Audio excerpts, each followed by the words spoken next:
Buses of schoolgirls are driving down a highway through the woods. Everyone engages in cheerful conversations, while a loner named Mitsuko writes a poem. Her friends ask her to let go of the notebook for once and enjoy the world outside of it. Mitsuko bends down to pick up her pen when a gust of wind attacks the school buses and slices through them, bisecting everyone else on board. When Mitsuko looks up, the bus has no roof, and her friends are missing the upper halves of their bodies. Moments later, a second gust of wind attacks, but Mitsuko ducks just in time to avoid being killed like her friends. When the bus stops, she gets off and runs down the highway through the upper halves of the people who died. A group of 4 girls is walking in front of her. She pushes one of them to the ground, saving her life as the other girls suffer the same fate. But only a moment later, the girl dies trying to save a bunch of cyclers. Being left alone again, Mitsuko runs as far as she can and reaches a river. Several dead bodies of schoolgirls have been washed up on the bank. She cleans her face and changes into a clean uniform before wandering around the highway again. After hours and hours of walking aimlessly, she reaches an all-girls school. Strangely enough, the uniform she changed into matches the uniform of the school. The girls seem to recognize her. Mitsuko doesn't ask them anything or tell them about the mass killing that happened earlier. She is too stunned to react.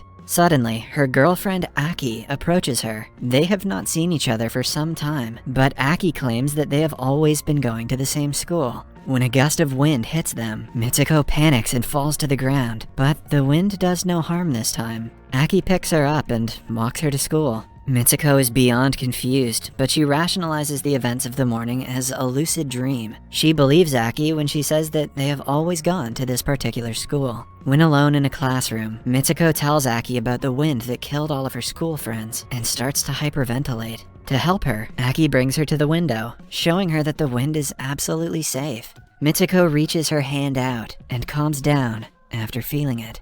The couple smile at each other, thinking of the absurdity of the situation. Aki assumes that Mitsuko has some case of amnesia, but laughs it off. Following that, the couple meets their group of friends and decides to skip class for the day. The 4 of them run to the woods while laughing and playing around. Mitsuko's mental state is the complete opposite of what it was a few hours ago. She forgets everything about her past life, dismissing it as a dream. The group stops to catch a breath. Upon reaching a riverbank, Aki and Mitsuko look at each other and fall deeper in love. Mitsuko then tells the other girls about her dream. One of them thinks she must have entered a parallel universe sometime this morning, but the others assume she is only bluffing. Then, they notice a mattress on the ground nearby and use the pillow to fight playfully. As the feathers fly all around, the girls look at each other in admiration. Mitsuko notices a lesbian couple standing nearby, watching them with a smile. The mattress and pillows must have belonged to them, but they disappear before Mitsuko can inquire. A girl comments that if they want their reality to change, they must do something unexpected and out of the ordinary. She follows by flashing her underwear to them as the girls laugh. Her words seem to be of high importance to Mitsuko, as she thinks about them deeply. A while later, the girls return to the school. Mitsuko and Aki are in the classroom when Mitsuko notices a pillow on the floor. As she picks it up, the teacher starts firing at them with a machine gun. Everyone, including Aki, is killed in the incident, except for Mitsuko. The teacher says this is the punishment for them skipping class. She is about to kill Mitsuko as well, but 2 of her other friends come to her rescue and help her escape. They are also killed in the process, but before dying, the girl from earlier tells Mitsuko to go wild if the situation calls for it. Mitsuko and the remaining girls run outside the school while still being fired on by the teachers. Most of them die, but somehow, 5 of the girls make it outside. Suddenly, the deadly gust of wind kills the others, leaving Mitsuko alone yet again. Before dying, the girls tell Mitsuko that it is all up to her now. While being followed by the wind, Mitsuko runs for several minutes before reaching a town with people. A crowd of people is walking down the street, but she pushes them aside and continues running. She only stops upon reaching a police station and meeting a lady officer. The officer initially thinks Mitsuko is a maniac because she refuses to speak and only points in a direction. But suddenly, the cop calls her Keiko. When Mitsuko looks into a mirror, she is shocked to see that she has turned into an entirely different person. The cop turns out to be Keiko's friend, Tomoko, who is excited about Keiko's wedding, happening in a few hours. Keiko, who was a different person only seconds ago, is confused out of her mind. She cannot think straight and allows Tomoko to do whatever she wants. They get into a car to the chapel where she is getting married. The morning has been a roller coaster ride for her, but it only gets wilder when a bunch of women follow their car as if Keiko is a celebrity. They all express how excited they are about the wedding. At the chapel, many other women surround and welcome her. Upon reaching the changing room, she is shocked to see Aki getting ready for the wedding. She can almost not believe her eyes as her mind goes blank. She tries asking her what is going on, but Aki secretly whispers to her to keep quiet for a while. She also promises to explain everything later, revealing that she knows something that Keiko doesn't. Following that, Keiko is dressed up in a wedding gown as the girls gush about how handsome the bridegroom is. Keiko suddenly realizes that she cannot marry a man when she is in love with Aki. Aki notices her panicking and makes the other girls leave the room for some privacy. Once they are alone, she calls Keiko by her real name and urges her to do as told. Keiko still doesn't know what's going on, but she trusts Aki enough to do what she says. After she gets ready, a group of girls come inside the room to invite her to the chapel. Aki attacks them and kills them all to teach Keiko how to fight. Before sending her to the aisle, she hands Keiko a broken glass to attack anyone who makes her feel uncomfortable. Keiko walks down the aisle with the glass instead of flowers. The guests, who are all girls, clap and cheer for her. On the other end of the aisle is an upright coffin that contains her groom. Suddenly, the guests start making inappropriate gestures and taking their clothes off. They mock Keiko and push her towards the coffin. When it opens, it is revealed that her future husband is a disgusting creature with a pig's head and a man's body. The crowd forces her to kiss him, but instead, Keiko uses the glass to stab him. In a fit of rage, she also kills some of the girls around her. Aki comes in at the right time to save her, but they are stopped by a duo of teachers from the previous school. They fight the duo and manage to run outside the church.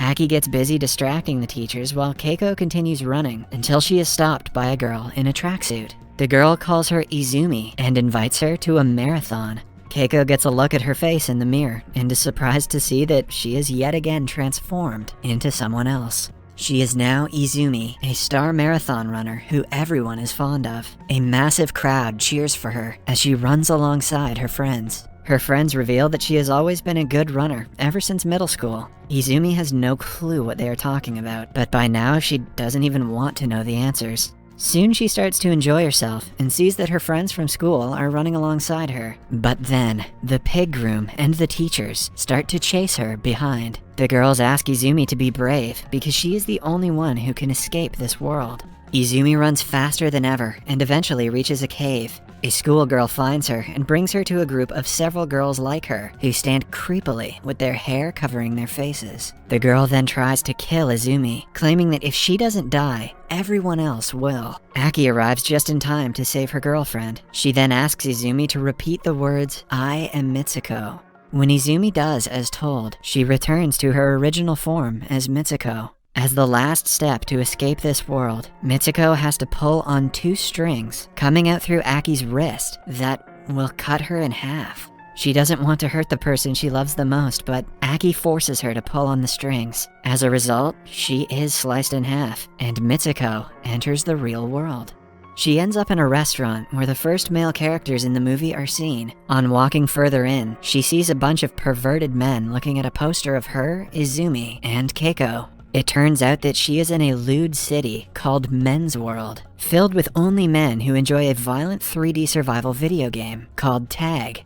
The only controllable characters in the game are Mitsuko, Izumi, and Keiko, all three of them being her. A man recognizes Mitsuko and tells her that she is in the future.